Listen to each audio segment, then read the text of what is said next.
Hey there guys, it's Metro and welcome to the Tank Spec tier list, but this time we're going to be reading all the comments in the video, alright? So this is something I've been doing a little bit on the channel. I quite like the idea. Honestly, it kind of just fell into place. We made a video about Mythic Plus dungeons. This is kind of how it all started. There was so many comments in such a short period of time, I couldn't read them all. Typically what I would do is, the comments come in, I try to read every single comment on the video, try to reply to them, try to interact with the community as much as possible. But yeah, that one I wasn't able to. I had fallen behind on it, and I was like, you know what? Forget it. I'm just not even going to read most of these, and then we're going to do an entire video on it. So that's what we've been doing with some of these bigger videos, and we're going to do it again today with this one, all right? So if you haven't seen the video that we're going to be reading the comments of, this is the Tank Spec tier list for patch 8.1 Season 2. It went live about, I don't know how long ago now, 2-3 weeks ago maybe? I can't remember. It was on January 31st, so yeah, about 2.5 weeks ago, so pretty good. It went over pretty well. Still got a lot of views to get, hopefully, but probably a lot of comments to get too. We have 103 comments to get through, so this should be interesting. But we're going to read every single one of them, okay? And many, many, many of them I'm reading for the first time, and I'm going to give my candid reaction to it, a detailed response to each one of you. So hopefully you're watching this. If not, you're missing out. But the reason I'm doing this mostly is because I really didn't want there to be any kind of, how to describe it, really bias created in the comment sections. In the past with these tier lists, I'd get a lot of people basically just arguing with me, saying things like, posting these blocks of text, people basically saying like, you're wrong. And I would just sit here and argue my point to the point where people would come to my defense. And I felt like it kind of pushed some of these comments out. It pushed these people out from feeling like they could give their discussion, give their opinions. And I definitely don't want that. That's the complete opposite of what I want, okay? I do not want anybody to feel like I'm kind of shrouding their opinion in, mine. So even though that probably happens. So anyway, we're going to get started, okay? So yeah, this is the comment I pinned. It has a full breakdown. If you guys haven't seen this, you should definitely check it out. It's got a full breakdown of every, pretty much every possible metric you could measure tanks on within this tier list. And I asked basically that people not reply to this directly because I don't want it to get too convoluted or too complicated more so. But this one guy did, so we're going to read this. Rybak. I do have an opinion on the ranking specifically, and that is it depends on the level at which the tank is playing, whether it's at a casual level versus a world first level. Also, affixes kick in too, as multiple weeks change routes and strats. For a casual player, this ranking is pretty accurate, if not perfect. However, I would disagree in terms of the world first side of things. Just to be clear, you can't really make a video separately. You know what I mean? It's either one or the other or both, and that's kind of what I did here. I tried to make it as, a general Mythic Plus tier list. This is the way I feel. Even if I was doing 20s, I would still think Blood DK is the best tank. And, some people come to the aid of some of the other tanks in terms of that. But, all right, let's see what this guy say. If I were a world first player, this would be my ranking personally. Okay, Death Knight number 1, Monk number 2, Paladin number 3. This is gonna be a topic of discussion for this video. I'll tell you that. Warrior number 4, so that's surprising, and Demon Hunter 5, Druid 6. So really nothing different here other than Paladin moving up substantially. The first two you would be correct. All the details fit perfectly for most situations. However, there's 1 week where the top 2 swap ranks, which is Necrotic. Necrotic makes monks better due to Death Knight not being able to clean stacks as easily anymore. Now they have to use their kiting where they used to never have to. Yes, their kiting is strong, but now they have to use it, right? I mean, I don't know. I don't really understand that. I think kiting is something that Blood DK does better than most tanks. Obviously, Brewmaster does even better, but yeah. Anyway, I put Paladin at number 3 because as this is coming from a hardcore or more serious point of view, a serious career Paladin can use the utility flawlessly. It is difficult to use, which is a good point, but a proper competitive career Paladin can use the bops, can use the sacrifice, can use all of them with ease. And this is where I figured this ranking may or may not be targeting for a less serious, more slightly casual crowd. So yeah, I mean, you're wrong. It has nothing to do with how well people are using the utility. It's just the viability of the utility. And you're going to see this. A lot of people are saying this in the comment section. I'm not surprised. I understand why it's happening, but I've yet to see any compelling evidence of why Prop Pally's utility is better than any other tanks. I really can't see any. In fact, for my rankings, I actually have their utility being last. That's probably a little aggressive, especially, comparing it to Warrior at this point, but I just think that it's the least applicable utility. It has nothing to do with it being hard to use, nothing to do with it being, something that you might have to train yourself for. It's just not as effective as every other tank's utility. So I don't see that this is any relevance here. But anyway, I put Warrior at 4 for a lot of the same reasons you do. Superior damage, insane physical defense, good magic defense, and despite a lower amount of utility compared to top tanks, they have some strong ones too. Rallying Cry gives health to everyone, which is essentially a group-wide defensive. They can spell reflect to defend against spells, and as hard as it gets, your victory rush to get victory rush off the heal is quite big. However, their utility is why I rank them lower from a more serious standpoint. Yeah, so I mean that's something that does kind of struggle with Warrior, but I think a lot of people are going to disagree that Warrior is anything but a top spec right now. In fact, if I was to remake this tier list today, I might actually put Warrior second based on what I've seen recently. So I don't really agree with it being 4. I put Demon Hunter 5. They got good damage, utility, but everything else is kind of lost. Their defensives are limited, as strong as their Azerite traits can be. Azerite is inconsistent due to item level being superior, and it wouldn't feel good to have a 385 best in slot, but then loot a 425. Well, whether or not it feels good, we're not worried about that. We're worried about the theory behind the Azerite, and I do think they have the best Azerite spread, so that's all that really matters. That would force you to not use the traits, right? But the thing about Vengeances is that almost all of their traits are very high impact. No matter which traits you get, they have some extremely good one. There's some bad ones too, just like Blood DK and every other one, but there's some that are really high impact, and then there's some that are above average as well. So I don't think Vengeance really has that problem with Azerite. Plus, now cheat deaths don't reset upon death in terms of cooldown. That's something I honestly forgot about. I forgot that was even a thing. People were doing that a lot in Legion. I don't know. Like, do you still take cheat deaths? I don't know. Maybe people do it as Demon Hunter, but Demon Hunter is not only forced to run the cheat deaths, but they have to wait the entire 8 minutes. At least I believe that's the case. I don't know anything about it, but if you're using cheat death as Death Knight, you're playing the game differently than I am, so I can't really comment on that. But I've never taken that talent as a Demon Hunter, and I feel like, again, if you're counting on deaths as a tank, maybe you're doing things differently than I am. Druid is basically spot on, sadly. Yeah. Again, I apologize. No, that's fine. It's in the right place for sure. This is definitely more topical for the actual pinned comment. So anyway, let's keep moving. This is a comment from Banana. You guys might recognize Banana. He changed his name to his real name, Jimmy Dean. So what's up, Jimmy? Fun fact, the straight no chaser monk trait is a reference to the jazz pianist Thelonious Monk, who has a composition of the same name. Hey, I don't know if that's true or not, but that's pretty swell. I think that's swell. I think that's pretty neat. I don't really know anything about jazz piano or a guy named Thelonious Monk, but if that is the case, then that's cool. Blizzard did that. John Doe here. Our Prot Warrior has been kicking out north of 20k DPS overall on 15 keys. It's almost like having 4 DPS players. Yeah, frankly, an intangible benefit to having a Prot Warrior. I kind of wish I enjoyed them more because it would be very interesting. Now here, we probably should bring this up regardless. So what happened was, I might as well tell you guys, what happened was I had tried to get all of this done in one day. This is not usually how I would edit a video. I tried to get all the editing done in one day. And that got really tedious. Let's put it that way. A 30-minute, more like a 20-some minute video trying to edit that. It was really like about 30 minutes down to 20 minutes. And doing that all in one session is difficult. Let's put it that way. So 100% my fault. I should have done better on this. But what I did was I had compressed it all down, right? So like every segment, it maybe went from 10 minutes to 8 minutes. And then that like about 40 seconds that we had of the Paladin segment compressed down, I forgot to edit out the sound in between. So pretty embarrassing on my part. So that's totally my bad. But yeah, I apologize for that. Unfortunately, it comes in the middle of the Paladin section, which was definitely the hotly debated one there. So that was pretty embarrassing on my part. But anyway. On the topic of bears, I agree completely. Our utility is great now. Most people underestimate just how much off-healing a bear with Resto Affinity can do. I myself underestimated it until I checked out these new traits. On Grievous Week, I usually throw out a Wild Growth or instant cast Swiftmen between packs to help the healer catch up. That actually was a really good insight this week, we learned. Another positive is it feels great to almost always have access to Iron Fur, which has a powerful Azerite trait to go with it. Definitely agree. The rotation is very simple, which makes it great for being able to focus on your party and mechanics. 100% agree. Can there be a bonus point for having built-in stealth too? No, but it's definitely part of their utility. I should have mentioned it in the video. I forgot to mention it. However, no matter how I try, my single target damage feels absolutely abysmal. That's because it is. AoE feels fine, I suppose, but man, we need some help in single target. Yeah, totally agree. Their single target is god-awful. It feels like there is no offensive kit in comparison to other tanks. Metro, you were spot on with the triple negative for damage. Yeah, I actually put 3 negative symbols for damage. That's how bad it is.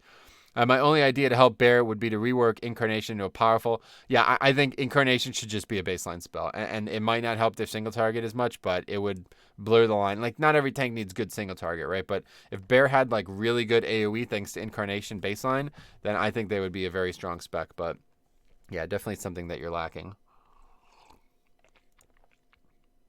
Okay, Tagor's up. Another long-time viewer. Want to mention Nahilo the Bear is a guy, another YouTuber. He was doing really good AoE DPS and big pulls with his bear, especially on reaping.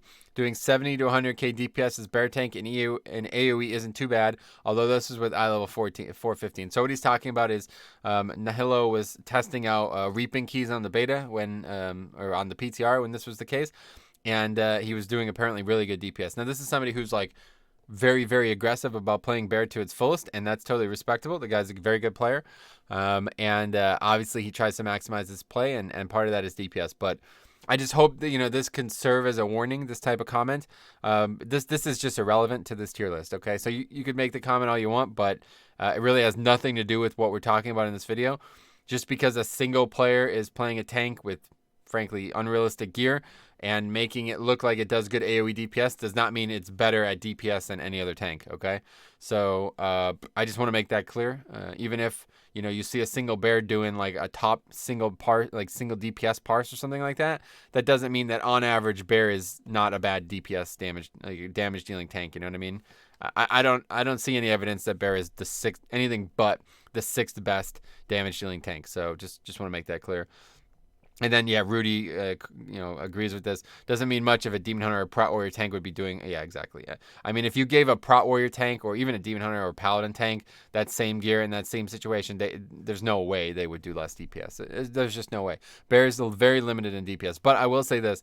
Bear has some extremely, extremely strong Azerite traits for AoE DPS. And that is really something I didn't know until I started looking into this video's basis for research.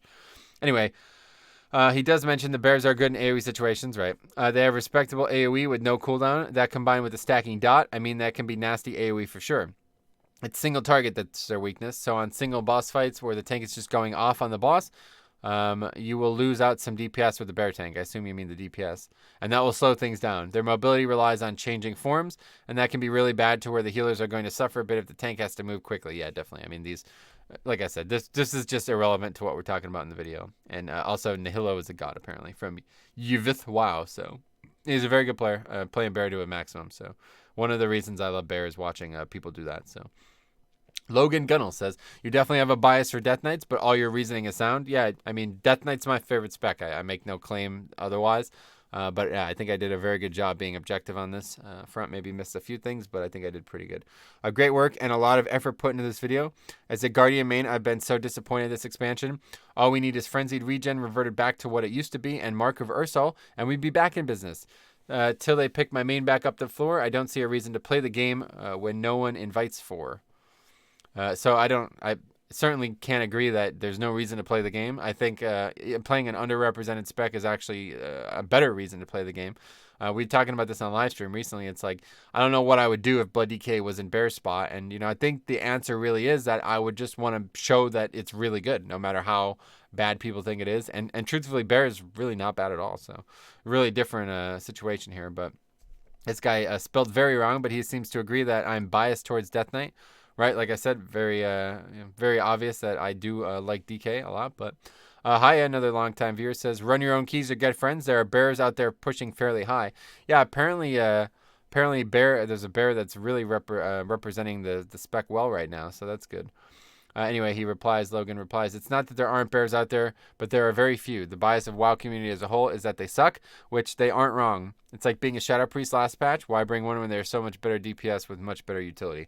That's still the case for Shadow, by the way. But anyway, yeah, it's actually funny because Wowhead, a bunch of people on Wowhead collaborated to make an article about this. I really should make a video on that because it's a really good article, and nobody's talked about it, at least on my stream. So I feel like you guys missed it, but it is a top tier article. It's really long though, so maybe people didn't read it. But yeah, basically like a video about, how meta is actually skewing the game's balance, and it's a really good read. So anyway, Carl Goat, with the change to Necrotic, Paladin may be the strongest tank during Necrotic weeks, as Blessing of Protection, Physical Immunity, insta clears Necrotic. With Blessing of Spell Warding, you had to wait till it drops. Now, so I don't know. I mean, do we know for sure this is true? We'll know shortly, I guess. But I don't really understand why it would be different. Like, why did Spell Warding not clear it and Bop will clear it? I'm not sure. But if you guys know more about that, let me know. Also, Spell Warding makes you immune to all Reaping Wave damage. That's true. That's a good point. Blessing of Protection clear stuns like the first boss in Shrine. Second boss, Tomb of Sargeras. And we also have Hammer of Justice for every stun with the talent. Tree boss, Waycrest Manor. It removes all of the hard bleeds of King's Rest. Interrupts with shield, makes second boss of Shrine of the Storm and first boss in Underrot trivial. Yep, everybody has interrupts though. You know, I don't know. This is something that I just really don't understand why people keep bringing this up. It's like, it's a damaging spell, you know that, right? Like, you can't just use it to interrupt over and over again. People are going to say they're going to do that, but nobody's going to actually do that. People are going to use it to maximize their offense and defense first, and if it interrupts, they will use it. But anyway, there are many situations where the utility shines. Yeah, and there are many situations where all 6 other tanks' utility shine. Again, this is why this is a problem, right? I make these videos and nobody's willing to like objectively compare all 5 things. They only are all 6 things. They only want to say, oh, Prop Pally is not as bad as you're making it sound. It doesn't matter. It's the 5th best tank. You know what I mean? They have a very weak utility kit compared to every other tank. Anyway, I can carry bad groups. Well, you should watch me play DK then. I can't do that on my warrior. Well, then you suck at warrior. Anyway, he does a lot of damage and is similarly tanky, but with group's composition, it's more hit or miss as the paladin. It's more hit or miss as with the paladin. Yeah, I can't agree. I'm sorry. No, I'm not gonna see anything that convinces me into that, thinking that Prop Pally's utility is better than any other tanks right now. Anyway, I like how dealing damage is in his criteria, yet his top 2 tanks do garbage damage. Yeah, I mean, it's like saying like I like how tires are part of the cars, but people only talk about engines. It's like, yeah, it's one of the fucking parts of the video, dude. I don't know what to tell you. It doesn't mean that the top tank has to have the top damage. Anyway, so I actually replied to this one. A couple I did reply to. Check the pinned comment for a detailed breakdown and use that as a template. So basically, I'm asking him to do what he should have done, and he does. So we're going to read this. This is a good one. I actually read this one already. All right, so 1, Warrior. So tier 1, number 1 overall. Prot Warrior. Best physical defense, best DPS. Leaderboards agree with me on this one. Don't let leaderboards make your opinion for you. Please do not let this be your argument. This is the worst argument you can make, okay? Terrible, terrible argument there. But either way, I can totally understand it. Blood DK. Reasons are obvious. Great defense, great toolkit, grip, slow as hell. Decent DPS, which is why they are currently inferior to Warrior. Yeah.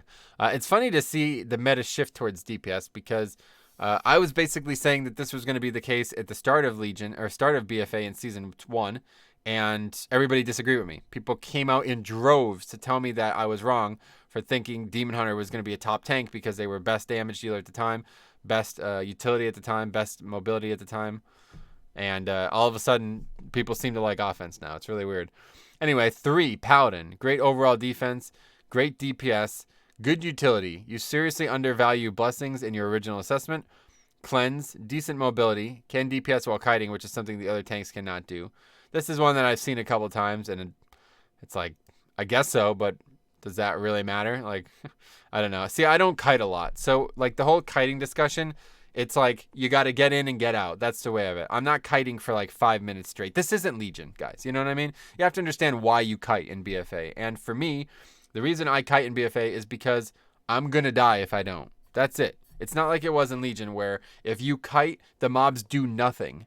Right? You remember that in Legion, right? You would kite for the entire pack because they would do nothing. They could not reach you. They could not do damage to anybody. Not you only, just anybody, okay? That doesn't happen in BFA. You don't just want to be kiting for minutes straight, at least from what I've seen. Maybe people still do it, but yeah, like doing damage while you're at range, you really shouldn't be at range for very long, man. Maybe being out of range for like 10 to 15 seconds at a time. Maybe you could throw an Avenger Shield, but not really going to do much else than that. Anyway, range interrupts are more valuable than you give credit for. No, I think they're perfectly valuable, and Pally doesn't really have one. Avenger Shield is technically an interrupt, but it's a rotational ability. If you're going to be sitting on it only to interrupt, then let me know, but I feel like, you know, that's just not how the spell is used. Their Rebuke spell is not a range interrupt, so, you know, we totally are 100% clear on that. Blood Decay and Vengeance, they have range interrupts, and that's why they're ahead. Anyway, spend a little bit more time on Pally because I think you got this class the most wrong besides Monk. I've actually convinced myself that I should probably rank Pally above DK. Yeah, if you rank Pally above DK, oh man, I don't know. I think he goes on to do that in a second comment. Anyway, Vengeance Demon Hunter. Great DPS, mobility, self-healing, awesome utility. Paper tanks without cleave healing. Okay. Monk. So this is really bizarre. Number 5, Monk. Stagger is OP. Great mobility. Utility is good, but since dungeons are timed and are a DPS check, this is why I put Monk so low. It's really funny to see how people have completely shifted away from this. And I guess it's just personal opinion, but it's like, I mean, I was saying DPS above all, DPS and utility above all for like months, all through Legion as well, all through Legion, because this is how it was in challenge modes. In challenge modes, the only thing that mattered was if you could maximize your DPS as a tank. Your defense didn't matter because you just reset, you know, if you failed, if you die, you just reset, you start over. And, you know, kiting was not a thing. You didn't kite in MoP, really, other than a monk might do it occasionally. But there was no ring of peace nonsense like there is now. So all that mattered, top the DPS as a tank, right? So this was my perception for 2 years. And then I made the video in the beta coming into live, got lambasted. Lol, Vengeance number 1. Who gives a shit about offense? Who gives a shit about utility? And now everybody disagrees again. This is the problem, right? I don't know. Anyway, their DPS is not great, have almost no way of controlling mobs besides line of sight. Yeah, but do Paladins? I don't know. Anyway, Guardian, mainly because their single target DPS is trash. Yeah, it's obviously really bad. So the only utility they bring is Roar. Nope, that's not in any way true. Especially if you're going to make this shit up about Paladin. If you're going to say that Bear has worse utility than Paladin, then we're not going to have a good conversation. There's just no way. Magic mitigation is non-existent. Agreed. It is actually literally non-existent. They're still pretty good, though, with Reaping. AoE DPS is a huge factor now, and I should probably rank them better than Monks in Dungeons because of it. But I'll say Monk 5A and Guardian 5B. I mean, could you imagine ranking Monk 6 overall? I don't know, man. I think your assessment of tanks was thinking too much. You could go with 2 criteria, DPS and survival. No, that's not enough information. But anyway, let's move on. He makes a second comment. So he's actually like amended, I guess. I'm not really sure. Really close. So I guess he's saying Warrior number 1, Pally number 2, spelled wrong, DK number 3, Vengeance number 4, Monk number 5, and Druid number 6. Survival makes DKs higher than Demon Hunter. If Vengeance Demon Hunter mitigated more damage, it would rank higher IMO than Death Knight. I just don't, man. I'm sorry. Listen, I know there's guys out there who like playing Paladin, and I'm sure it's a fun spec to play and maximize, but I just don't get it. I don't get it. They have they just have they have nothing, man. I don't know what else to say about it. Busting, not busting, says Vigo420. What's up, man? How's it going? Ice Block, what's up, buddy? I find that Pally's off-heal on weeks with certain affixes are very valuable, such as Busting, Grievous, as well as pretty clutch instant cast of Hand in the Protector in some cases can help save a team member. I'm sure it goes unnoticed a large amount of the time how valuable this is, and I'm not sure how often tanks are watching their party's health and spamming this as needed. It's not sexy, but yeah, it's definitely not sexy, and it's definitely not easy to use now that it's on the GCD. This is another problem with Prop Pally. One of their main forms of utility has been nerfed dramatically in BFA, and it was kind of rebuffed. It was nerfed even further, so it's kind of rebuffed back to the strength of Legion, but it's still on the GCD, and you have only 1 charge of it. In Legion, you had 2 charge of it thanks to a helm. No longer the case. So massively nerfed compared to Legion, and that was really the only thing propping them up.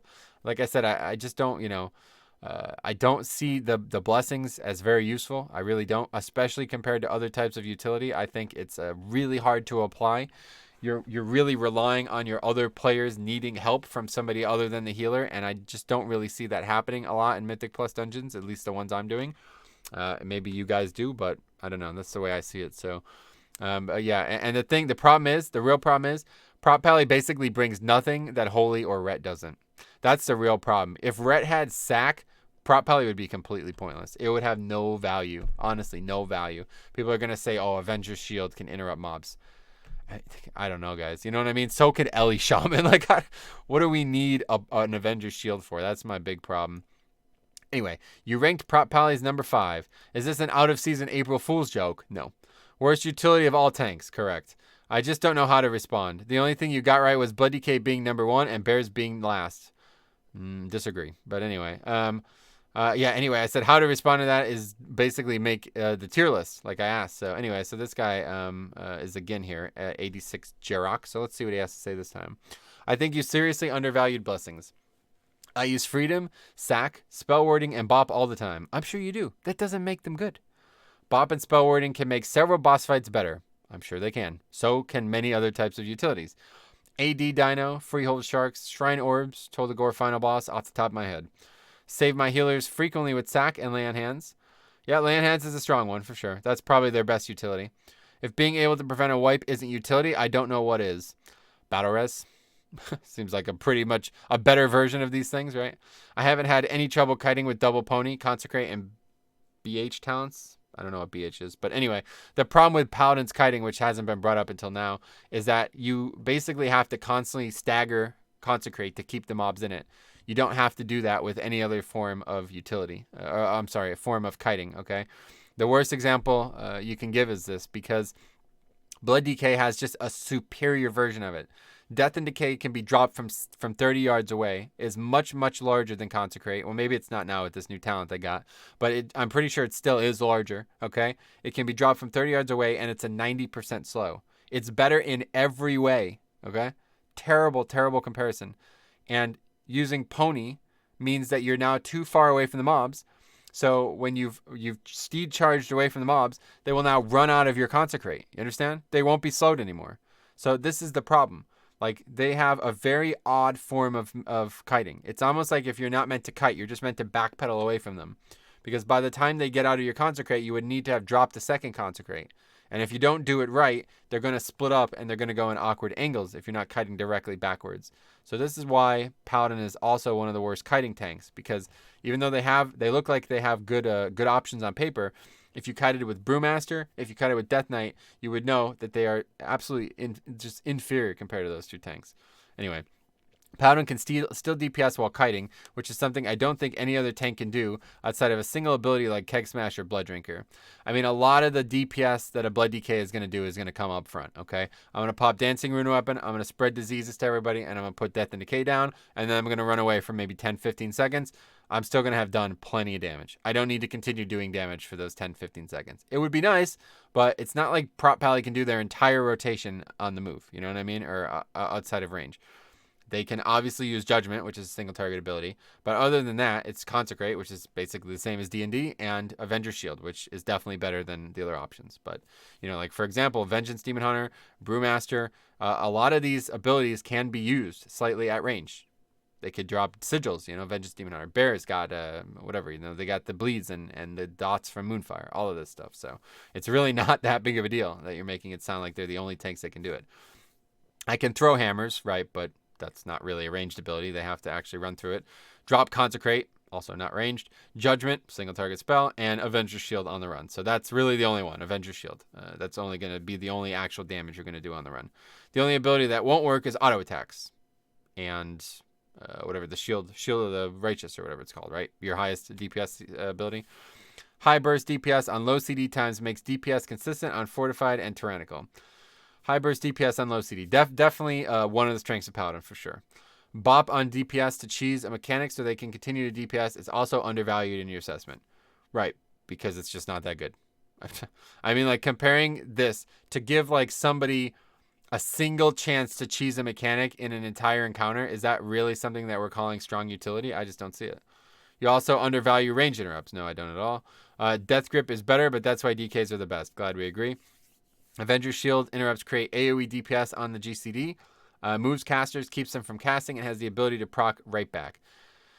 Yeah, I mean, I guess you can do it more frequently in some situations, but it's inconsistent. It's going to be used for offense and defense more than it is utility, and it really is just, again, an inferior form of Death Grip. And frankly, Death Knight and Vengeance just have much better versions of it. So you mentioned Necrotic. How do Monks and Warrior do things like Grievous and Busting?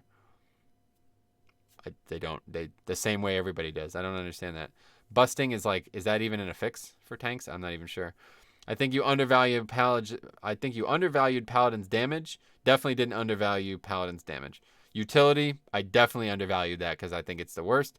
Survival, I think is mediocre. And kiting ability, I definitely didn't undervalue. It's among the worst for sure. I think people are overvaluing Paladin beyond belief, and it's really odd to see that. Anyway, Rudy Cooper, what's up, man? Prot Warrior is probably number one right now. The best Mythic Plus score for tanks belong to Protection Warrior, Glick War. He does 21 dungeons in time, LeMayo. Nice.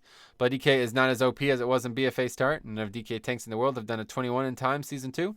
If they are so good as you say, how come none of them can beat Protection Warrior? Because they're not playing Blood right now. You really, really, really need to relax. I don't know why this is the way everybody parses this information. They just let somebody else, like the leaderboards, tell them what the strongest thing is.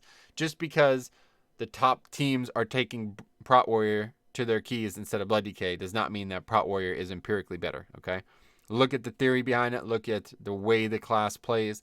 Look at the evidence in the dungeon, and you can make this decision on your own. You know, you don't need to be looking at leaderboards to make this decision. But that being said, Warrior has a very strong case for the #1 slot right now. Totally understand that. I think Warrior is, honestly, I probably would have put it #2. If I could remake this, I would probably put him ahead of Monk because I think people are right. The absolute absurd damage they do right now is really almost invaluable. And I think it's just, I can't believe it's not been nerfed, to be honest. So, yeah. But that does not mean that DK is not #1. That's for sure. DK's utility and self-healing is just so much more valuable than DPS, if you ask me. And that's, you know, for every type of key, not just 21s. But anyway, he says Bear is actually better than Demon Hunter, which... yeah, I don't know. So that's interesting. 15 replies. This one is a pretty long chain. I think I read 1 or 2 of these. Anyway, I don't mean to be rude or anything, but in a constructive way, going off Raider IO alone is not what rank tanks. It all comes down to what each class offers. Warriors do provide good damage and great physical defense and some magic damage, but they lack in at least one department: self-sustain. Victory Rush is proc-based. What forces you to attempt at killing blows just to proc it? And if you don't get the proc, you can't heal. Yeah, I think Prot Warrior definitely has weaknesses. You know what I mean? That's the big problem. So... he also has bad score on dungeons with a lot of magic damage. Warriors are only good versus heavy physical damage dungeons. Yeah, I think in general, Tagore would be right there. I did not see that, but yeah, you need both on a tank for them to be able to score high on all runs. Some high dungeons are possible. I saw Warriors doing good in physical heavy dungeons, but otherwise not so strong. Okay. Polyvas says majority of Mythic Plus players are progressing through BOD right now. That was actually a good point that he brought up. Like, some of the top tanks in the world were all, like, in World First Guilds, right? So they don't have time to do 5-mans. It's a good point, actually. One of the DKs will be back at the top of Rio in 2 weeks. Yeah, maybe so. I've seen a lot of top tanks switch to Warrior, though, so I don't know. Accurate. All the good tanks are rating to get their best in slot to take with them. Once the DKs, Monks, Paladins, etc. are done with ratings, they will top the charts. Interesting. Anyway, so we got a couple comments that aren't actually directed at me, but we'll still read them. I'm looking to main a Druid tank. Suggestions? Don't play it. Anyway, raiding is still doable. It's dungeons that's usually problematic, but the best way I could feel for a Druid being even half viable is to run like Earth Warden for keys. Nalo is a great Druid tank, and despite the meta going against it, he has all the knowledge and passion to bring to the community. Yeah, he's definitely a good source of knowledge on that. So yeah, these are all people replying to each other, so I'm just going to make sure that's the case. Yeah, they're having like a hardcore conversation about Bear, so I'm sure it's a good topic to read about, but I don't really want to read somebody replying to somebody else. So, all right, interesting that Vengeance Demon Hunter is solo, and this is where things get messy, right? It's like, okay, so we've just been arguing about prop pallies for like a half hour, and now somebody's like, I can't believe you put Demon Hunter solo. Okay, anyway, my main is a Demon Hunter and tank, and I have no issues with getting Mythic Plus dungeons. I still believe it's how you play the class rather than worrying what you do or do not have. I have seen DKs that flat out could not stay alive as a tank. I have not gotten to run with most of the others. So what you get is what you need to learn to use. Don't get me wrong, is this something wrong with, maybe it's something wrong with the fact that I'm zoomed in so much. Why are some of these comments just not, where is it gone? It's too far. I've missed it. Oh yeah, I guess it's too far zoomed in. I was like missing part of people's comments. Don't get me wrong, my Demon Hunter is way more unforgiving than a DK, but I still love tanking with him and have no problem running. Let's see how far we could take this here. Yeah, we actually are missing quite a lot of it. That's unfortunate. Anyway, all right, sorry about that. But anyway, but I still love tanking with him and I have no problem running keys, having a blast, play whatever you want to play. So the problem with this, Scott, is that, again, this is just not relevant to the topic that I'm making the video on, okay? It's about comparing all 6 tanks side by side, and that's not what you're doing here. You're basically saying, like, oh, I'm surprised to see Demon Hunter is so low. My Demon Hunter is fine. I have no problems with it. That doesn't mean it's good, okay? Compare it objectively to the other 6 tanks. Make side-by-side comparisons in all these metrics, and you'll see that Demon Hunter is below average right now, and I wish it wasn't that way. Like I said, coming into the beta, I'm really surprised it is that way because they have the best utility, the best mobility. the best Azerite traits and second best DPS. I don't know how they can't be top, but people seem to really value, I guess, the ability to kite and the ability for defense to carry, and that's definitely what their weaknesses are. So anyway, Davion says, Pally below average kiting, consecrate slows by 50% with a 3-second CD. Yep, that's not great. And you can do nearly full damage while kiting. Again, that's just not real. This has nothing to do with kiting, guys. And I'm telling you, if you guys are out of range so long that you need to be worried about how much DPS you're losing, you should probably stop kiting. And then I ask him to rank all 6 tanks, and he does not. So we'll give him another week. Maybe he'll come back. Anyway, Unleash the Dark Dragon. Same video with healer, please. Yeah, I would like to do one for all 3 roles, but at this point, I'm not sure I'm going to do healer just because I don't feel like I'm very knowledgeable about it. But I could easily make one. We'll just see if I get around to it. Okay. Lawrence 90. Paladins are good at kiting. Disagree. Consecrate field is made much bigger with the talent. Has a 50% movement reduction, right? And for a duration of 12 seconds and only has a cooldown of 3 seconds. The problem is with a 50% movement reduction, they're not going to stay in it for more than 3 seconds. So like I said, you're going to have to constantly stagger it. You're going to have to drop it over and over and over again every few seconds, meaning you're not kiting. You're just kind of backpedaling. This is not an ideal situation to be in when you're tanking. Anyway, you could run around with trash unable to catch up with you permanently. That's the definition of kiting, right? On top of that, it's the only class tank who can still drop necrotic stacks through a divine shield or blessing of protection macro without losing aggro. They will lose aggro, but if you get it off immediately, then you will not have lost aggro for long. So that's a good thing. But if you bop yourself, the mobs are going to hit another player. So you better be damn quick, otherwise other players might die. Not a good option, especially with necrotic, okay? People constantly talking about blessings and immunities for necrotic. Yes, it will clear it, but if you use it in the middle of a boss, somebody else might be dying. Not a good option, okay? It really isn't. So you gotta play that well, especially on AoE situations. It might be very difficult to play it well. Anyway, as it is intended, is it indeed now a physical bleed instead of a magic debuff, right? So AMS isn't going to work anymore for sure. Makes me believe that you didn't test the class at all. Okay, thanks for your opinion. Anyway, okay, another comment. All right, so okay, I actually remember this. Oh, what the hell, man, my mouse is all messed up. Anyway, all right, here we go. Other than them having an off heal that has been made stronger since previous patch and compared to Legion. False. It is considerably worse than it was in Legion. Not even close to as good as it was in Legion. They had a helm, they had whatever traits, and they had it was off the GCD. So much worse than it was in Legion. False.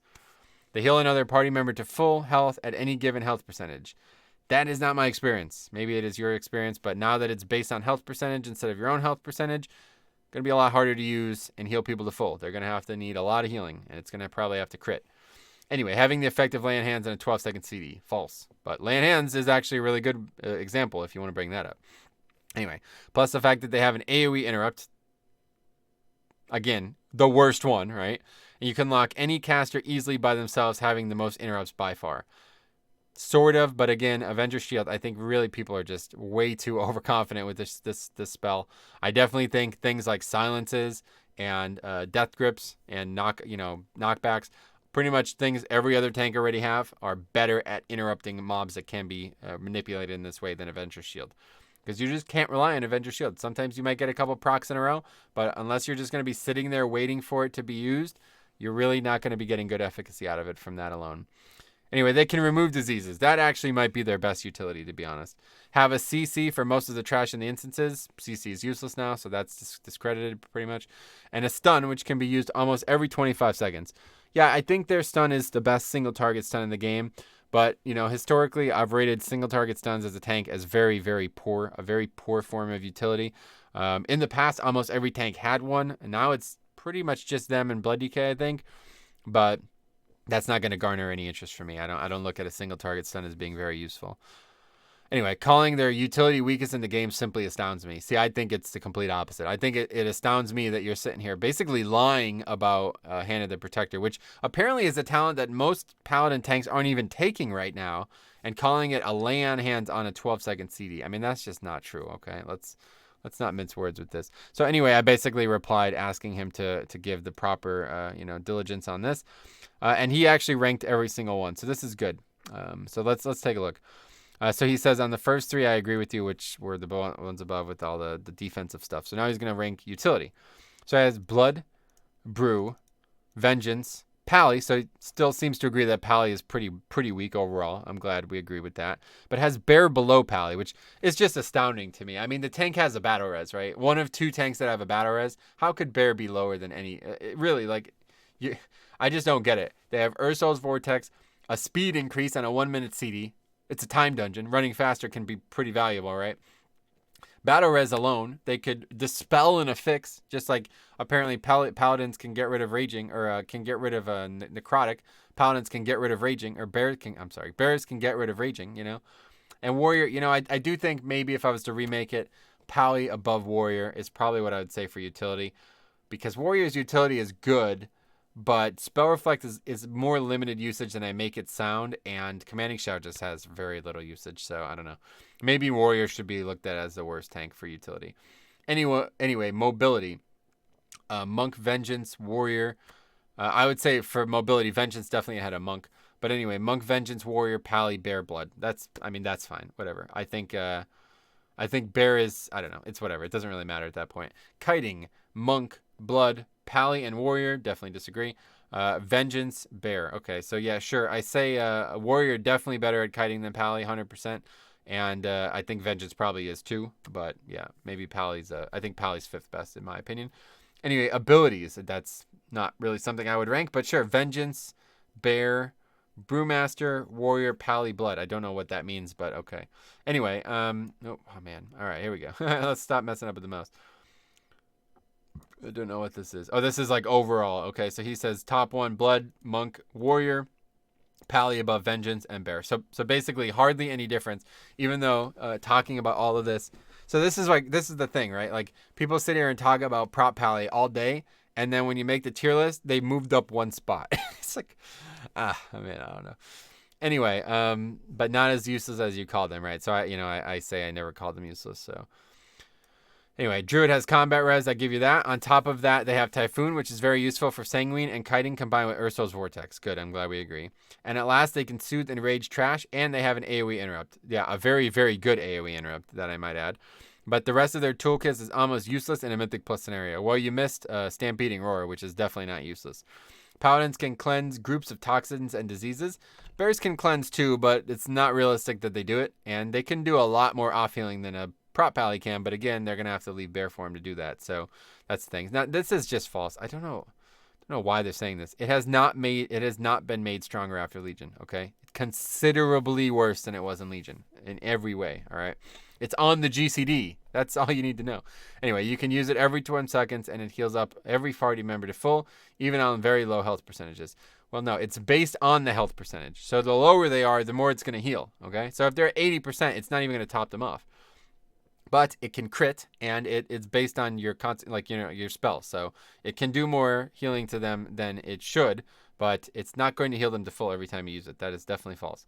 Anyway, to be honest, it feels like using Lay on Hands since 8.1, which you can also use, obviously. I don't know why it would feel that way, but anyway. Besides that, they have a long duration stun. They do have the longest duration single target stun. A CC, and an AoE interrupt. You can't have both, okay? You could either have Blinding Light or Repentance. You cannot have both. So these two things together are false again. And they have, it's the worst AoE interrupt in the game, by the way. It breaks immediately, which most do, but it's the longest CD. So this is the worst AoE interrupt, okay? And it's a talent. Anyway, they can drop necrotic stacks and save party members with Bop. Okay. Their strongest utility is the fact that they can do a full interruptation on their own. If you get lucky. In dungeons like Underrot and Shrine, you don't even need to make an order. A paladin can take the whole rotation for himself. No, that's not true. And the BFA dungeons are interrupt-heavy dungeons, right? On bosses, I guess Pally might have that going for them. But on Trash, there's better ways to interrupt than Avenger's Shield, that's for sure. I would put Pally for it. So that's what I'm saying. Like, even after all this, even after all these claims, Pally's still the fourth best tank. Like, what? I don't know. Anyway, Warrior definitely last. Ooh. Wow, okay. They only have a short duration, 2-second frontal AoE stun, but besides that, they lack real utility. Or maybe he's just talking about utility. I guess hopefully he's just talking about utility. Yeah, I assume he's just talking about utility. They bring attack power to the group and intimidating shout, but that's about it. Yeah, I could see Warrior being the worst utility for sure. Blood and Brew should be shared first on my list because Gorfian's Grass is indeed pretty OP. Battle Res is an invalid. It's the top tier utility. If the tank has Battle Res, they're going to be good, okay? On top of that, they can range interrupt and replace trash with grips. As a Monk Rings of Peace combined with insane movement, AoE stun, an instant CC, and 5% physical reduction, or increase, it's not a reduction, it's an increase, is pretty insane as well. Demon Hunter third because they have an AoE silence, a weak grip as well, CC. Okay, so he's talking pretty much exclusively about utility. I know this is one thing that I definitely want to bring up. If every tank needs a niche, Blood pulling trash together through grips, that's not their niche. Brew kiting and handling trash, that might be their niche. Demon Hunter silencing and ordering of trash through a weak grip, definitely not their niche. Pally interrupting trash and supporting the healer. I mean, that probably is their best niche. The thing that you could say is most defining about Paladin is that they could help their healer. I mean, does that really sound like a good utility? I don't know, man. Guardians only, little utilities, and Warrior nothing at all. Obviously disagree there, but yeah, so that's my biggest problem with Paladin. Okay, this is turning into a video about Paladin, but my biggest problem with Paladin is that they have no niche, and you need to be really good at one thing, okay? Every other tank is. Blood DK, it's self-healing. Guardian, it's kiting. Demon Hunter, it's utility. Overall control of trash. And Warrior, it's DPS, okay? Bear, it really doesn't have one, and Prop Pally really doesn't have one. That's the big problem with those two tanks, okay? Bear's best claim to fame is their physical defense, and they might not even be second best at that at this point, okay? So, yeah, Pally's in the same boat. They just have nothing they're stellar at, and that's a problem. Anyway, I'm in 100% agreement with this list. Hey, Justin, what's up? I've made a Guardian since Wrath, and Druid tank has felt to me just boring and lacking a lot of things to make the spec fun. That's why my mid-tier of old year I switched to DK tanking. I love it both in Raids and Mythic Plus. I wish I could just give Druid something, but being a class that has 4 specs, it has to suck at something, so I guess tanking is it. And really, it doesn't actually suck, right? It's not that bad. It's just the worst.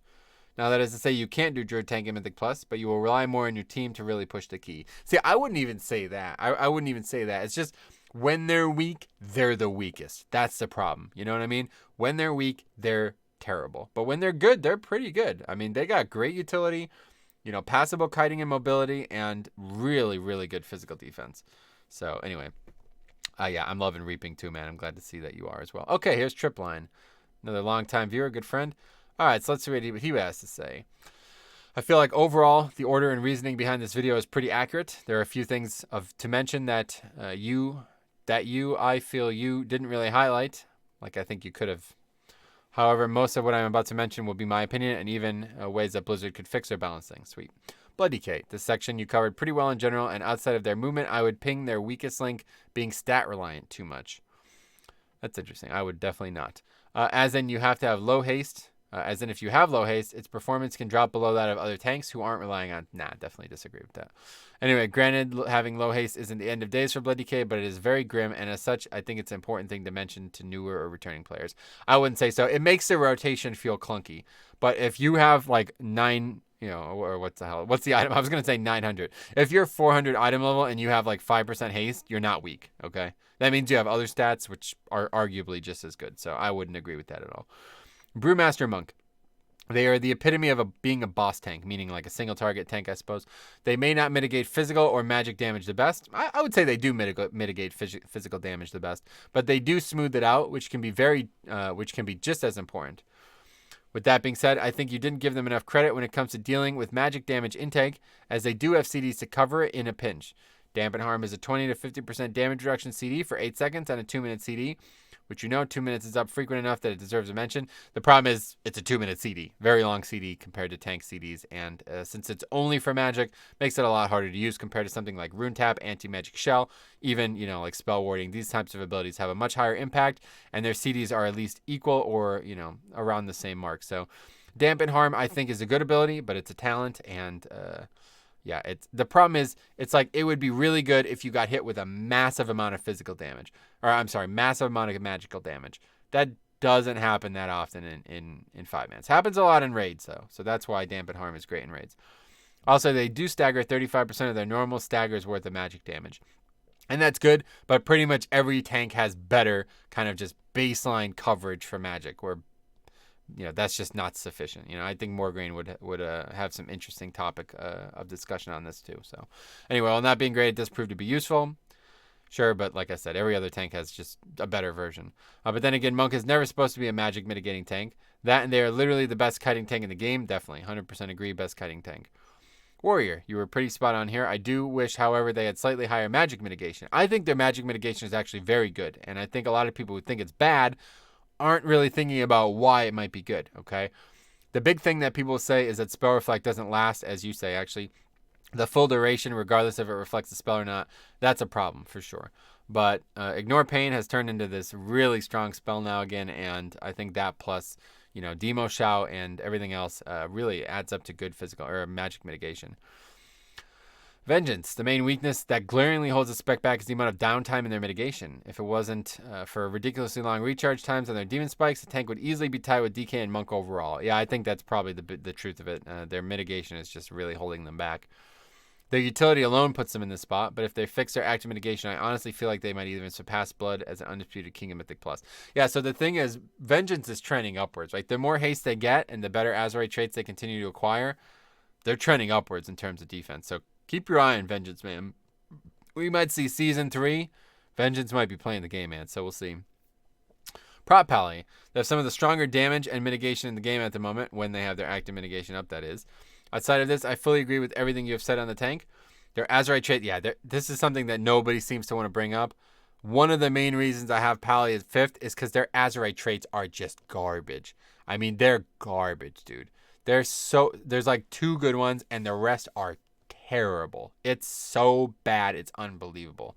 Like, I thought Blood DK had some bad ones. But then when you look at the Prop Pally ones, oh my god. It's so sad that some of their best traits are not even prop ones. Like, they need to be overhauled entirely on that front.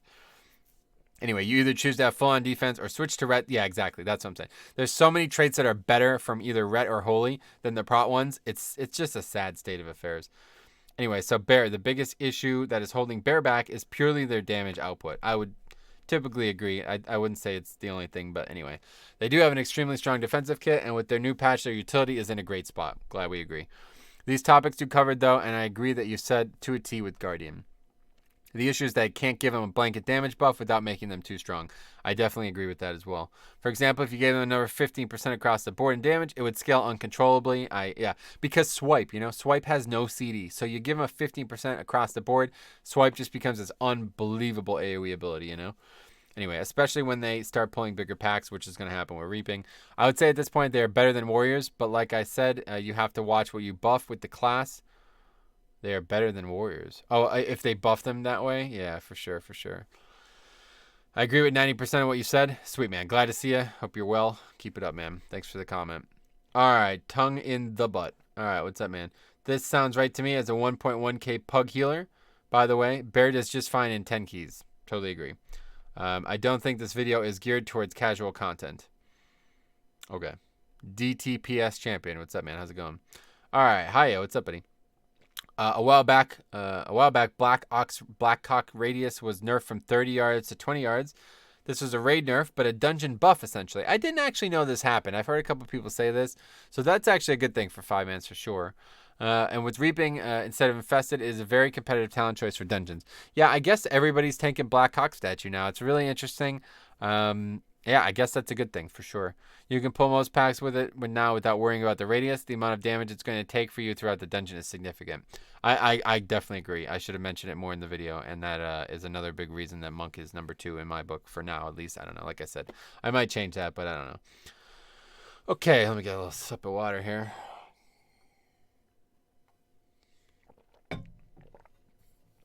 All right, this guy's basically saying I'm a very good tank, and I can't agree with your overall standings.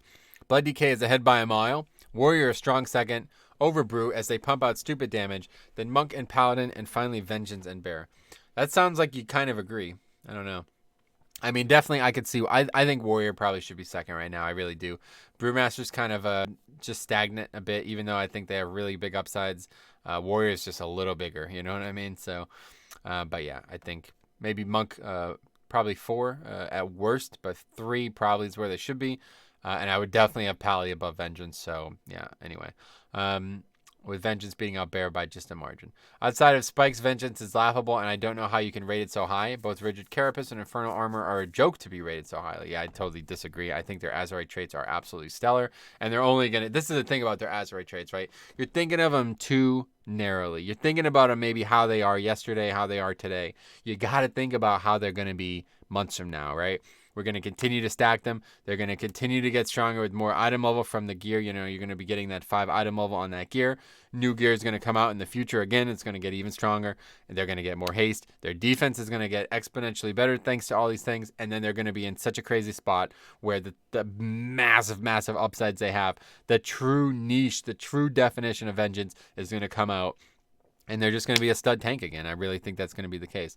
But yeah, the big problem is meta, for sure. Like you say, with that 3-minute CD, really a big problem for Vengeance, for sure. So all of these negatives and nothing to make it shine. I mean, I don't know how you could say that. I really don't know how you could look at their utility, their mobility, their Azerite traits. I don't know how you could look at these things and not say that those things are making them shine. So those things are single-handedly keeping me interested in the spec, and I've already pretty much given up on it. So that should be indicative of where I'm at with it.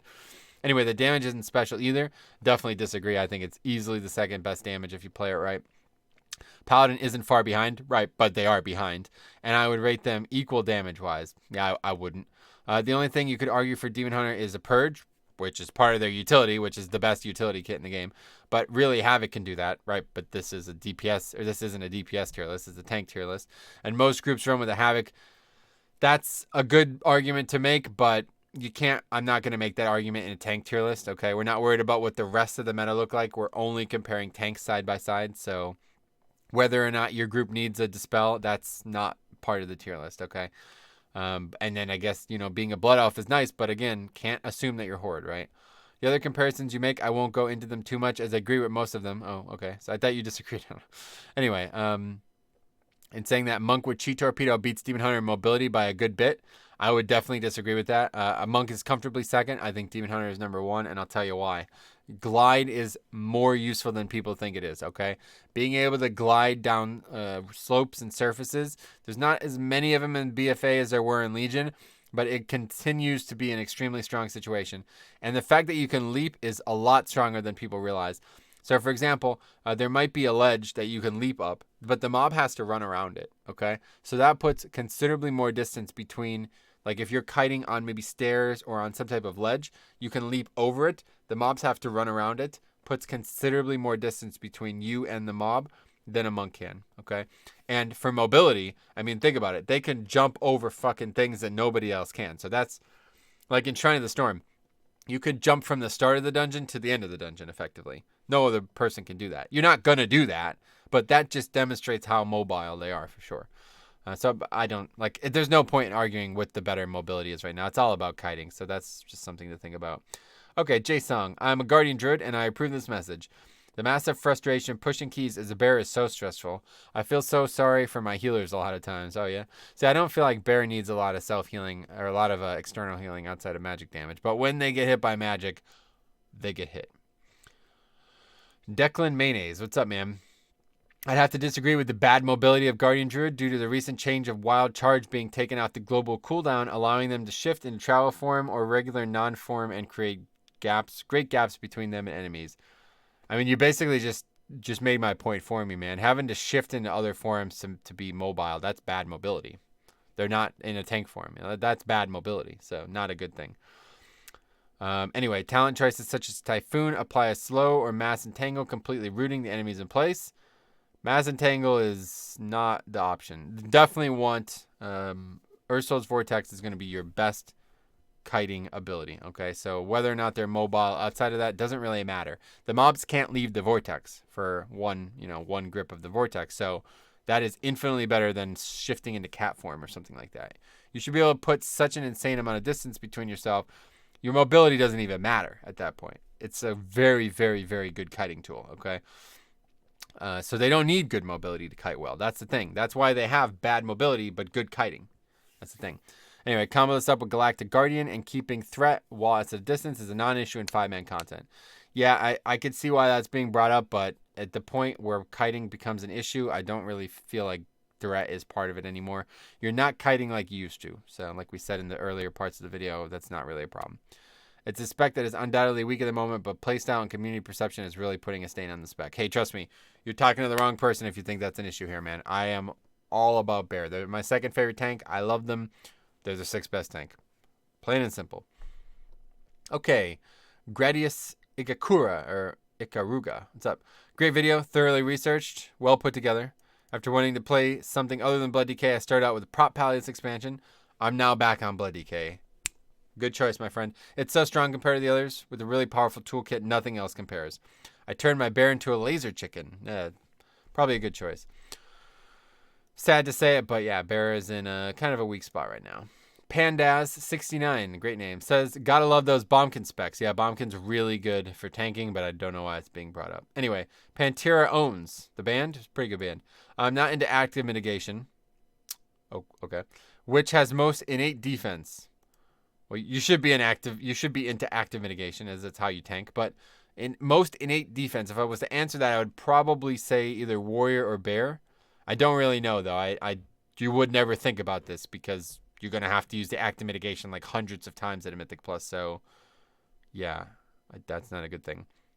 I want my tank to feel beefy at all times, not God for 10 seconds and a mage for that. First of all, nothing. That's just not relevant to tanking.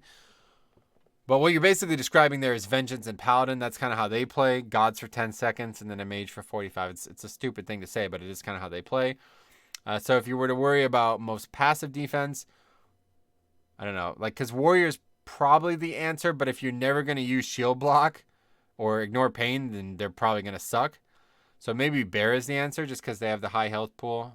But yeah, just use the goddamn active mitigations, man. I don't know what to tell you. Rob USMC. I was Blizzard. I wish Blizzard would spend more time on Paladins. All 3 specs are crap. Definitely disagree with that. Okay, Paladin is, it's really not that bad for 5-mans, and Ret is, in my opinion, a top tier spec. Holy is a little below average right now, especially for healing in 5-mans. But yeah, they're not crap. That's the case. Okay, Discotech. What's up, man? Long time viewer. Hey, Metro. I have a bit of an issue with you classifying Protection Warriors as overbuffed. I will agree that they're substantially buffed, but if you call them overbuffed, then that would imply that they are too powerful. Yes, that is exactly what I am applying. If you think that they are in a state that is balanced right now, I disagree. Given that the state that they're in, and you rank them overall 3rd, I don't see how their buffs can be considered overbuffs, because they were like the worst. You know what I mean? Like, they were the worst tank. Now they're one of the best tanks. Really, they probably should be 2. But yeah, the fact that they're not 1 is because they didn't get utility buffs. That's the thing. When I'm talking about being overbuffed, I'm talking specifically about their physical defense. Their physical defense really wasn't that bad, okay? It really wasn't. And they got a little too many buffs, I think. Really, they did. They got so many passive buffs. They got massive buff to shield wall. Massive buff to shield block. Massive buff to ignore pain. These things made them really, really strong physically, and they were already plenty strong. You know what I mean? So they were overbuffed. That's the way I feel about it. If anything, with Prot Warriors deserving kind of nerf, it would be their damage. Yeah, agreed. That's what I'm saying. You can't be this strong offensively and this strong defensively. Like, has to be a give and take, and I think there definitely needs to be nerfs to their damage. The way I personally would go about it is reducing the Thunderclap talent to be a 40% increase in damage down from 50% during Avatar. That's the only area in which I feel protection is a bit of an outlier in. That's probably not an aggressive enough nerf, but I would definitely nerf Thunderclap one way or the other. Perhaps I'm nitpicking, but I feel like if a class isn't buffed to the point of being won by a long mile, it's hard to call those. Yeah, you're definitely you're looking at this like you're being too defensive of this. Like, what I'm talking about is their defense wasn't that bad, and now it's ridiculous. It didn't need to be buffed that much, especially when they're already so offensive and, mobility focused. They just have too many tools now, and they don't need that many tools. But they still are not Blood DKs. Like, their intangible kit is still weaker than Blood DKs, even though they were buffed, Just my 2 cents, especially as I'm paranoid of Blizzard over-nerfing as a knee-jerk reaction, as we see them do. Rip Mark of Ursouls. Yeah, I wouldn't look at those 2 things as correlated, so I wouldn't worry about it. Richard Lundstrom says, specking Blinding Light creates a 3rd AoE stun. Surely. No, it's not an AoE stun. It's a blind. It's a AoE interrupt at best, and it is not a third of either of those. So yeah, no. Surely wrong. And JKM, to be honest, I think Prot Warrior is better than Monk. Other than that, it's a good video. Yeah, you know, again, honestly, I think you might be right. I think if I was to remake this today, I would make Prot Warrior second. Based on what I've seen, it does certainly seem like they might actually be better than I gave them credit for. Really happy to hear Prot Warrior got boosted up to third. Me too, actually. Prot Warrior is really fun if you play it well. Johnny Utah, what's up, man? Brewmaster Life by Metro, ring and roll. Hashtag ring and roll. I mean, yeah, that's what it's all about, man. Brewmaster's all about ring and roll, man. Love the content. Thanks, buddy. This video is on point. Thanks, Jason. So is this comment. Anyway, Achilles, the Mage Jedi. Okay. What's happening here? Oh, this doesn't actually allow me to... Anyway. Yes, because Bop... Okay, hold on. Let me get a drink here.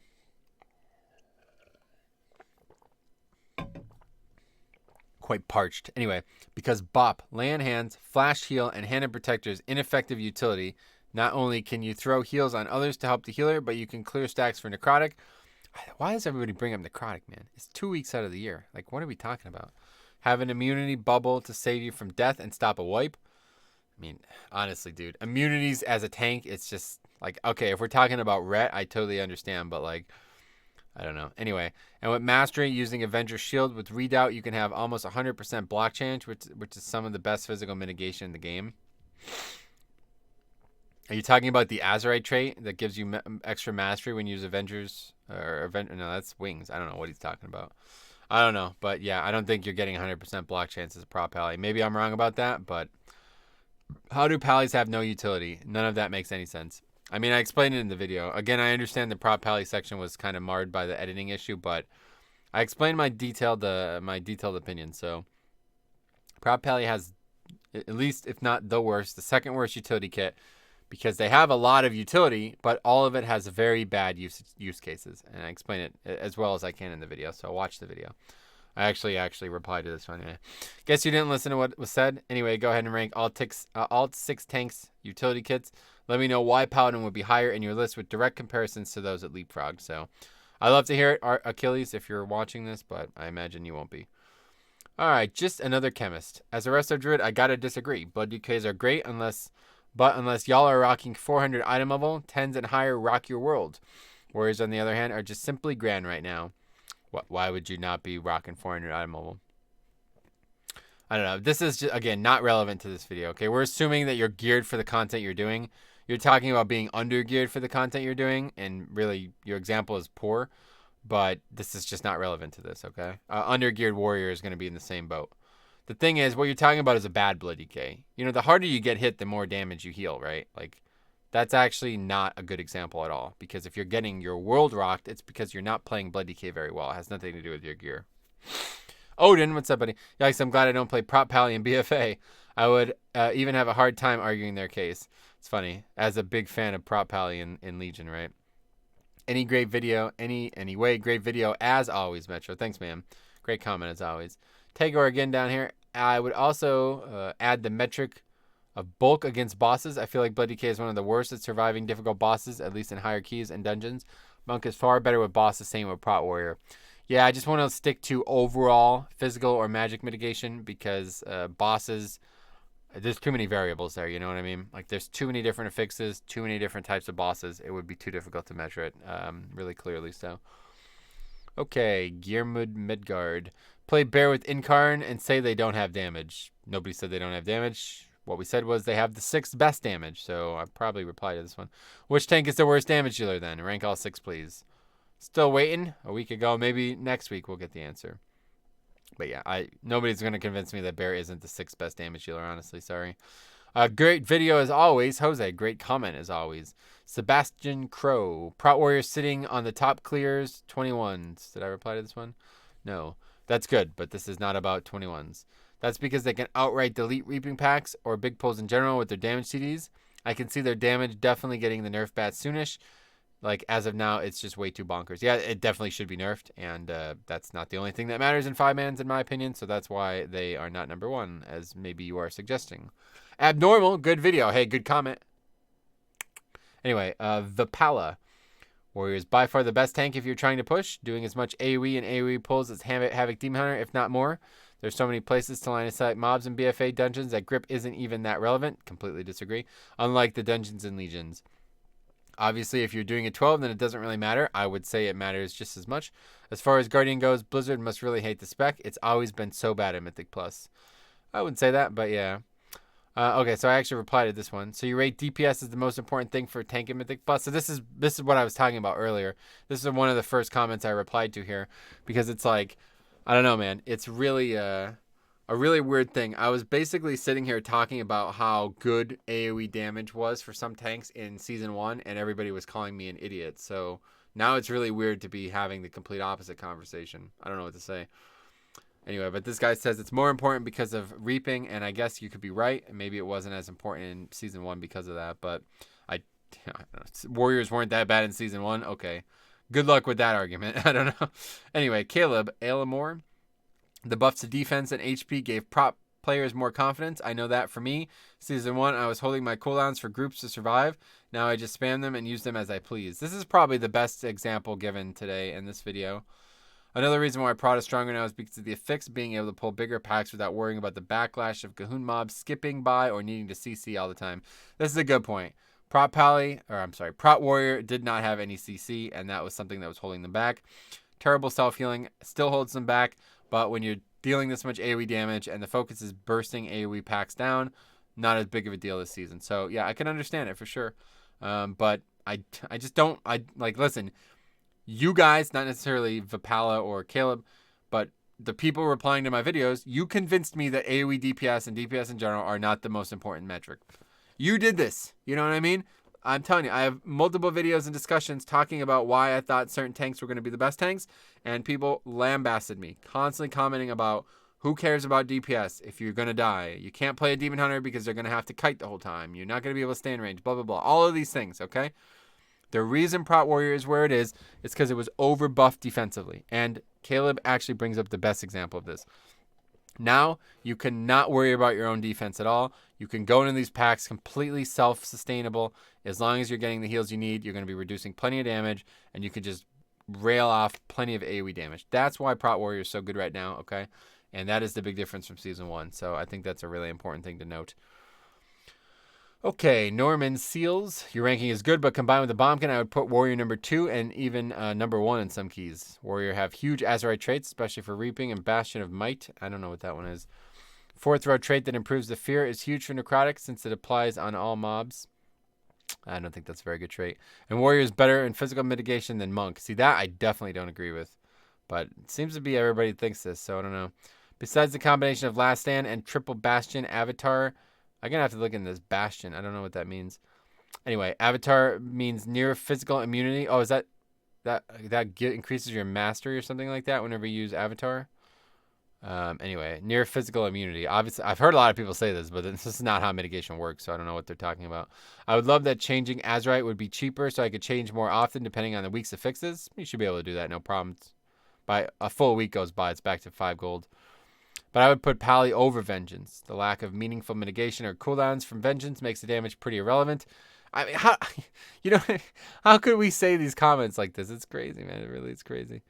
But for Pugs, I would put Blood easily on number 1. But with the right comp communication, Warriors really can shine. Yeah, again, I think I should probably put Warrior number 2. But yeah, Haya actually makes a great point. I don't think you could add some keys to this conversation. This is an overall ranking, and as much as I love Warrior, Brewmaster beats them overall for sure. There's a good argument to be made for both sides. But yeah, a good argument to be made for both sides for sure. Okay, King's Rest is a really good dungeon for Prot Warrior, especially if you bring a damage-dealing Death Knight. I feel it's strong. Why does that have to do? What does that have to do with anything? Because they can mind control the mobs, right? I feel it's the strongest at handling the damage abilities of the bosses. Underrot and Shrine have some real potential for Spell Reflect.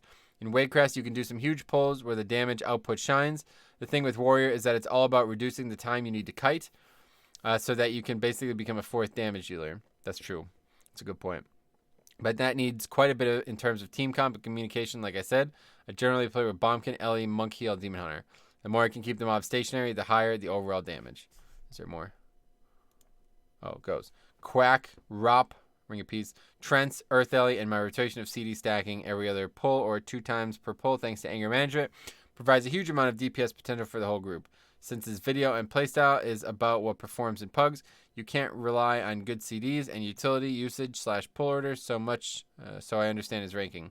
We even had the monk heal went Ingi to provide additional battle. Oh, engineering. Interesting. Oh, yeah. No, that group has a bombkin, so I don't know. Yeah, that's the thing about Warrior. Their utility kit holds them back. No battle res on the tank really hurts, and that's why I think Bloody K is definitely number one. But yeah, you'd be right. You know, I do a lot of pugging, so I could totally. This is why people are doing 21s with Prot Warrior, right? Because they have everything that they want from the group. Now they just want a little bit extra AoE DPS, and Prot Warrior is going to be what brings it to them. So, okay, let's see. So we got Cal. I kind of disagree. Prot Warrior should be number one, and this has been confirmed by several guys who compete MDI and grind top 3 runs. Yeah, again, completely irrelevant to this video. So, Esm, I think this guy replied to another one, but I would be surprised if Prot Warrior goes another month or 2 without getting some sort of AoE DPS nerf. I'm honestly surprised it's taken this long. They're taken to the top keys because a tank can outright delete reaping packs or generic big pulls is way too valuable to not use. Yeah, I totally agree. It's very similar to how Discipline functioned in top keys before it got nerfed last patch. It was far from the best healing spec in terms of HPS output, even a bit weak at times. However, it just brought so much damage to the point where it was too good to turn down. Yeah, that's a good point comparing it to Discipline. Really is actually a great point, but yeah, I don't know. Prot Warrior's big weaknesses are still there, and their big strengths are very, very present. So I could see Prot Warrior being number 2, but again, please don't let the top runs decide your overall rankings. It's just a very, very bad idea. You're not getting a good look at that. Okay, let's see. We got only a few left. Demon Hunter Warrior's kiting. How? Yes, I actually explained that in the video. They have no slow. They have no reliable slow. He's going to correct me. Thinks he's going to correct me anyway, saying Sigil of Change is a slow, but yeah, very long CD, not reliable at all. And as I said, that is actually in the video. So anyway, well-made video. Very impressed. You should work for Blizzard, Rob. I probably would have, but then they would have laid me off, so not a good option. Keats. Okay, hold on. We got to take a drink here. I recognize you're giving your opinion. And it's very helpful and valid. Great food for thought. I think you're wrong about Paladin. Paladin does everything well, nothing great. That is not a kiss of death. I totally disagree. That is the kiss of death. If you don't do anything great, then that is a very, very bad thing in 5-mans because you have to build a comp around your strengths. You don't bring like 5 warriors. You don't, or well, that's a bad example. You don't bring like 3 DPS warriors. You know what I mean? You have to have really strong upsides, and Prot Pally just doesn't have it. It's a strength because they have no glaring weakness. That's true. That's why they're above Druid, because they have no glaring weakness, but that's not a strength. Paladin has to move up here. Their mobility is underrated if you spec for it. I disagree. I would put them 3rd behind DK and Monk. Wait. Oh, you mean 3rd overall. Definitely would not put them above Warrior. No way. Absolutely no way. Their niche to fill is an all-around tank, and that's not a niche. You know, a niche is a niche. It has to be a carved, definitive upside. That's what a niche is, okay? I love my Warrior, and I don't feel like he is overbuffed. I feel like Warrior lacks in self-healing, and that can be tough when compared to a Paladin who can almost become his own healer for a short time. Okay, that's funny. I wish some of these guys would talk to each other instead of me. I'd be interested in hearing what some of these people who think Warrior is the best tank, talking to this guy who thinks Paladin is better than Warrior. That's, I would love to hear the conversation, actually. Anyway, I love my Demon Hunter too, but right now I'd put them lower, just ahead of Bear. Like you said, most are giving up on their tanks to run meta DPS. Still very fun too, just herky-jerky. I run out of options with them. Yeah, I could see that. Bear, I don't care about DPS except for AoE DPS, which you say is good. As long as they can hold aggro, and they can, their DPS is fine, right? Obviously, every tank can hold aggro because they have a taunt, but that doesn't mean their DPS is fine, okay? Their really big weakness is magic, to the point where their viability is in question for high-end stuff. Agreed. And that's a real shame because they do bring a ton to the table. Constant free group heals, yep. Lots of AoE attacks, sure. Just like you said, mobility is a problem to the point where I even tried running Feral 2nd spec. Didn't go too well, yeah. I hope Bear gets the help they need. Me too. Basically, I think all tanks are viable. Agreed. Pally up, Demon Hunter and Warrior down. Definitely not Warrior down. No way. And that's my opinion, having played most of these. Sweet. I'm not going to compare these all to 1 and 2 because I agree, and so does the community at large from my observation. DK still rules. Tons of monks running around now in all 3 specs. Sweet. Yeah, I don't know. Monk is a weird one, but... Anyway, Send Gnome S. Deja Pris. With the Mastery build, Paladin are much more resistant to all forms of damage. I'm leveling up now. I'll tell you what I think about that. I personally stopped playing Blood DK because I have much less fun to play since BFA. I played in Holy for 10 in Season 2. I had much better burst than Frost. Okay, thanks for your comment. Yeah, sure. If you don't like Blood, I'm sorry to hear that. I love it. I think their strengths are something that everybody should love, but maybe you don't. Don't know what the Frost stuff has to do with anything. But anyway, that's that. An hour and 18 minutes. Pretty tough. Pretty tough to get through. But I think we did a good job. We read every single comment, minus the ones that people were like only communicating with each other. Here it is. Yeah, I think that was good. A lot of good comments. So if I read your comment and you'd like to make a further comment, feel free to tell me who you were, what you said, and make another comment here. I'll reply to it normally now. We're not going to make a second video of reading comments on this video, but it's interesting. I like doing this. We're going to do it again for the DPS tier list. And that one's going to be spicy. I can tell you right out of the gate, we're going to have some interesting conversations on that one. But hopefully you guys like this. I think it works pretty well. I get to have a much longer form, discussion with some of these comments. I get to read a lot more detailed. A lot of the times, if I was reading this, like if I'm at work or something like that, I come home, I see like 5 comments. My phone, let's see. This guy wrote like 6 paragraphs. Well, swipe right. You know what I mean? I'm not trying to watch that, So it's easier when I do it in the video form because I feel more capable of like reading the comment, communicating with the person. So even though I kind of did not the best job because I'm tired, it's midnight, and yeah, it's quite a long video. But anyway, that's that. Hopefully you guys like this. If you have any suggestions or anything, let me know. Again, if you watch the entire video, let me know. You guys are badass. That's awesome. Hour and 18 minutes. But anyway, I think these tier lists have gone well. I like the tank one so far. We're going to work on the DPS one next. That'll be out in hopefully a couple weeks. I don't know. I needed to get working on it this weekend, but I just, ran out of time because I had to work Friday. But definitely within the next week, we're going to do it. If we have to cancel a stream to do it, I might be doing that next week. I might be canceling a stream to do it because, it's a tough week. But anyway, we'll talk about that later. Thanks for watching. Again, any comments or anything like that, let me know. Otherwise, I look forward to reading your comments and, further discussions down below. And we'll see you guys in the next one, which will be the DPS tier list, where we read all the comments on that. So thanks for watching. We'll see you guys in the next one.